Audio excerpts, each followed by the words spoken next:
నమస్తే, నేను మీ Gopi. Welcome back to our channel. So ఈరోజు మన వచ్చేకి ప్రముఖ నిర్మాత నటికుమార్ గారు ఉన్నారు. సార్ నమస్తే సార్. నమస్తే.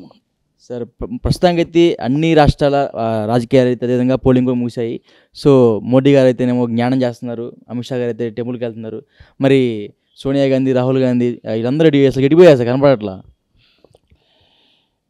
అది కదండి, రాజకీయ ఎత్తుగడల్లో ఉద్దండులు మోడీ గారు, అమిత్ షా గారు. రాజకీయాల్లో స్టేట్ ఫార్వర్డ్గా ఫైట్ చేయడంలో సోనియా గాంధీ గారు, ప్రియాంక గాంధీ గారు, రాహుల్ గాంధీ గారు. వాళ్ళకి తెలియవు జిమిక్స్, అవన్నీ తెలియవు. జ్ఞానం చేస్తూ ఆ ఫోటో మీరు వేస్తారు కదా, ఇక్కడి నుంచి 48 గంటలు ప్రచారం చెయ్యొద్దు అన్నారు కదా. రేపు సాయంత్రం 6 గంటలకు జ్ఞానం వదులుతారు ఆయన. ఈలోగా ఆ జ్ఞానం చూసి మొత్తం టోటల్గా హిందూ ఓట్లు పడాలి, మనం ఉన్న సీట్లు గెలవాలి అనేది ఆయన ఆలోచన. అమిత్ షా గారు దేవుడి దర్శనంగా తిరుపతికి వచ్చారు. ఆ తిరుపతిలో మామూలుగా దర్శనం చేసుకున్నప్పుడు చూపిస్తారు కదా, ఆ చూపిస్తారు కాబట్టి ఆల్రెడీ ఆ ప్రచారంలో అమిత్ షా గారు ఉన్నారు. ఇది బీజేపీ ఎత్తుగడ, పై ఎత్తుగడ. అంటే వాళ్ళ రాజకీయం ముందు ఏ పబ్లిసిటీ అయినా వాళ్ళు చేయగలుగుతారు. అది ఆయన రాహుల్ గాంధీ గారికి తెలియదు. ప్రియాంక గాంధీ గారు, సోనియా గాంధీ గారు ప్రజలకు మంచి చేయాలా, లేకపోతే ప్రజలకు ఏదైనా అందరూ సెక్యులర్ రాజ్యం రావాలా, హిందూ వారు, ముస్లిం వారు, క్రిస్టియన్ అన్ని జాతులు అన్నీ మన వాళ్ళమే, అందరం కలిసి ఉండాలా, అందరం కలిసి బతకాలా, అందరం కలిసి ప్రేమతో ఉండాలనుకునే వ్యక్తి సోనియా గాంధీ గారు. రాహుల్ గాంధీ గారు ఎప్పుడు కూడా నా సొంత ఇంట్లో వాళ్ళు తప్పు చేసిన ఒప్పుకోను, నీతికి నిజాయితీకి మారుపేరు, నేను ఎట్టి పరిస్థితుల్లో అదే ప్రకారంగా ఉంటాను, నేనేదో కొంచెం హంగామా చేసి డ్రెస్సులు వేసి అది చేసి కాదు, అందరితో పాటు పూరు గురుసులైనా అందరితో పాటు తింటాను, అందరితో పాటు బతుకుతాను, అందరితో పాటు ఉంటాను అనేది ఆయన అభిమతం. ప్రియాంక గాంధీ గారు కూడా అందరితో పాటు ఉండాలి, అందరి ఇంట్లోకి వెళ్ళి సరదాగా అందరితో మాట్లాడి ఆ కింద ఇంట్లో బాధలు ఏంటో తెలుసుకొని వాళ్ళతో పాటు వాళ్ళ దగ్గర ఏముందో తింటే మనం రేపు ఉదయం ఏంటని తెలుసుకోవడానికి అవకాశాలు ఉంటాయి కనుక అది అనేది వాళ్ళు ఉంటుంది. ఇదంతా ఒక డిఫరెంట్. మీరు అమిత్ షా గారు వచ్చారు ఒకప్పుడు, అమిత్ షా గారు వస్తే ప్రత్యేకంగా ఒక భోజనాలు వండించి ఆయన అందరితో పాటు కూర్చున్నప్పుడు ఎస్సీ ఇంట్లోకి వచ్చారు, కానీ భోజనం మాత్రం పెద్దవాళ్ళు ఉండారు అక్కడ పెట్టారు. ఇలాంటివి వచ్చాయి, రూమర్స్ ఏం కాదు వచ్చాయి. అయితే ఇలాంటివన్నీ కూడా వాళ్ళు చేసిన ఇప్పుడు కూడా వాళ్ళు చేయలేదు. అలా రియల్గా వెళ్ళడం, వాళ్ళతో పాటు ఏదైనా ఉంటే తినడం చేశారు వాళ్ళు. అంటే వాళ్ళకి వీళ్ళకి తేడా అది. ఎలక్షన్ అయిపోయిన తర్వాత ఎందుకు మీరు వాళ్ళు కనబడట్లేదు అంటే దానికి నిదర్శనం మోడీ గారు ఇద్దరు కనబడుతున్నారంటే నిదర్శనం అది. సింపుల్ థింగ్, లాజిక్ అంతే.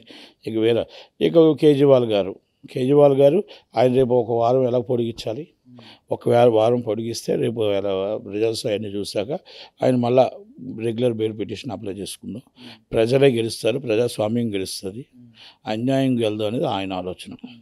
మమతా బెనర్జీ గారు ఎప్పుడూ ఫైర్ బ్రాండే, ఎప్పుడూ ఆమెకి బీజేపీకి అపోజిషన్ ఉంటుంది. ఇక బిజు పట్నాయక్ గారు ఇప్పుడు 5 సార్లు అనుకుంటాను ఎమ్మెల్యే, చీఫ్ మినిస్టర్. మళ్ళా చీఫ్ మినిస్టర్ నేనే అవుతాను అంటున్నారు. మోడీ గారు అంటారు ఒక మంచి చీఫ్ మినిస్టర్ వస్తాడు అంటారు, కానీ ఆ మంచి చీఫ్ మినిస్టర్నే మీరు 2 సార్లు మీరు అక్కడ మీకు ఎన్డీఏ కూటమిలో తీసుకున్నారు. ఆ మంచి రాకపోతే మీరు ఎలా తీసుకుంటారు అంటే మంచి వ్యక్తి, మీరు అపోజిషన్లో మీరు ఏం చెప్పడానికి మీ దగ్గర లేక చెప్పాల్సి వచ్చింది. కాంగ్రెస్ కూడా మంచి ఫలితాలు అక్కడ వస్తాయి కూడా. అలాగా మహారాష్ట్ర తండ్రిని బిడ్డని విడగొట్టారు, పార్టీని విడగొట్టారు.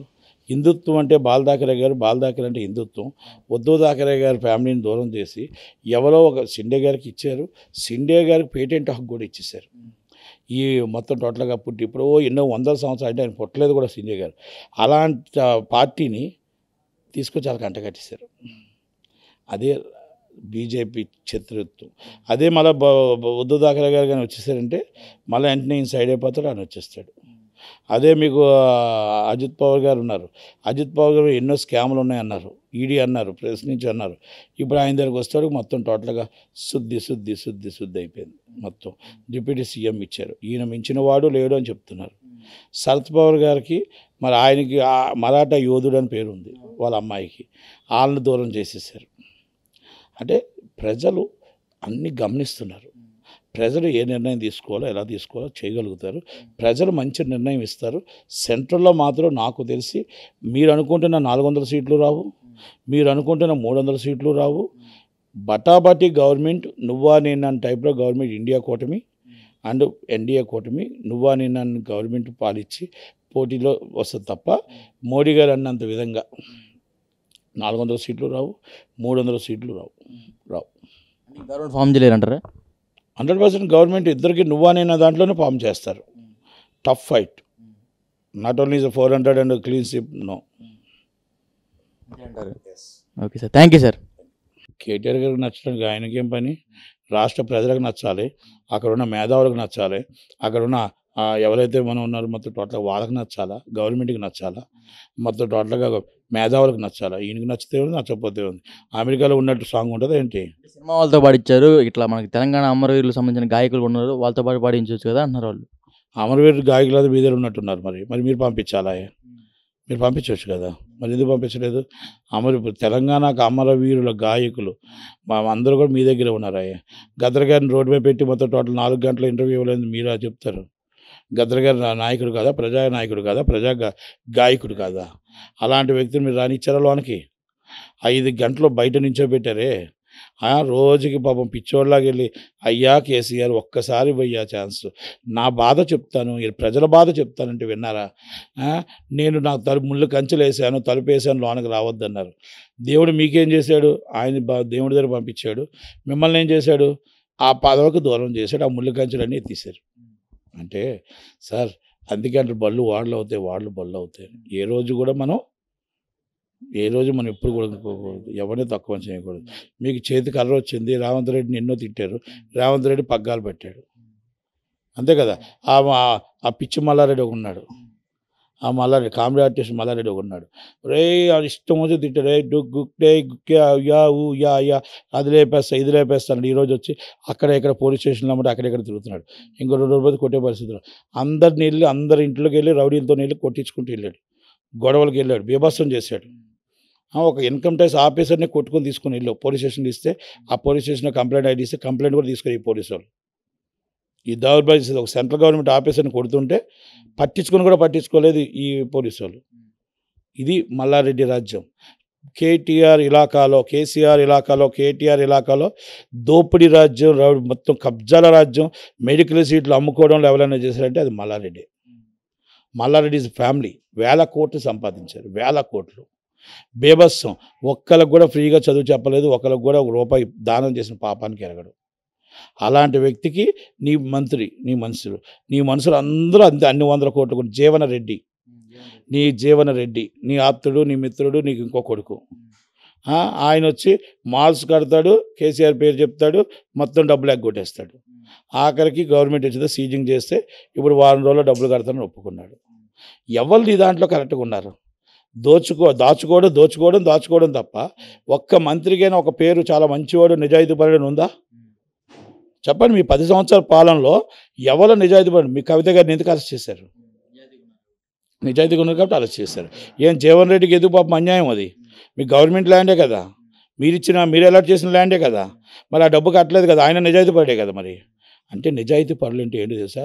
పన్ను ఎగ్గొట్టడం, డబ్బు ఎగ్గొట్టడం, స్కాములు చేయడం, స్కీములు చేయడం, అదందరూ మీ దాంట్లో డిస్ట్రిబ్యూటర్ నిజాయితీపరులు కదా. ఫోన్ ట్యాపింగ్ చేయడం అన్నీ కూడా మీ దాంట్లో నిజాయితీపరులు. నిజాయితీకి ఎవరికో ఇష్టం వచ్చిన మాట్లాడతా అని మళ్ళీ ఎదుటి వాళ్ళకి డమా ఇస్తారు. ఇది కదా మీది రాజ్యం. 10 సంవత్సరాలు అటవిక రాజ్యం నడిపారు. టీఆర్ఎస్ గవర్నమెంట్ కళాగొంట్ల ఫ్యామిలీని నడిపారు. నిజమైన రాష్ట్రం, నిజాయితీ అయిన రాష్ట్రం. రేపు 2వ తారీఖు రాష్ట్ర అవతరణ దినోత్సవం వస్తుంది కాబట్టి మీరు తెలంగాణ తెచ్చాను అనుకుంటే మీరు వచ్చి అటెండ్ అవుతారు. తెలంగాణ నేను తేలేదు, నాకు సంబంధం లేదు అనుకుంటే ఇంట్లోనే కూర్చొని టీవీ చూసుకుంటూ కూర్చుంటారు. కానీ అవతరణ దినోత్సవం ఆగదు, ప్రోగ్రాం ఆగదు. కనుక కేసీఆర్ గారు అర్థం చేసుకోవాల్సింది ఏంటంటే, ఒకప్పుడు మీ నీతికి నిజాయితీకి యాడ్సాప్ చెప్పాం. ఎందుకంటే రవాణా శాఖ మంత్రిగా ఉండేటప్పుడు చాలా చక్కగా ఎంత నిజాయితీగా ఉండేవారు. ఈరోజు మరి ఇన్ని 100 కోట్లు, ఇన్ని 1000 కోట్లు ఎక్కడి నుంచి వచ్చాయో కేసీఆర్ గారి ఫ్యామిలీ చెప్పాలి. ఈ లగ్జరీ కార్లు ఎక్కడి నుంచి వచ్చాయో, రాత్రి 10 సంవత్సరాల్లో ఇన్ని 100 కోట్లు ఏం బిజినెస్లు చేసి సంపాదించేశారో, అసలు ఎలాగొచ్చేసాయో, అసలు ఒక చిన్న ఫ్లాట్ నుంచి మొత్తం 20 కోట్లు, 30 కోట్లు, 100 కోట్లు ఇల్లులు ఎలాగొచ్చాయో, ఇవన్నీ కేసీఆర్ గారు ఒకసారి ఎప్పుడైనా ఆయన బీర్ చేసుకొని ఖాళీ చేసుకొని ఎప్పుడైనా ఉంటే బాగుంటుంది.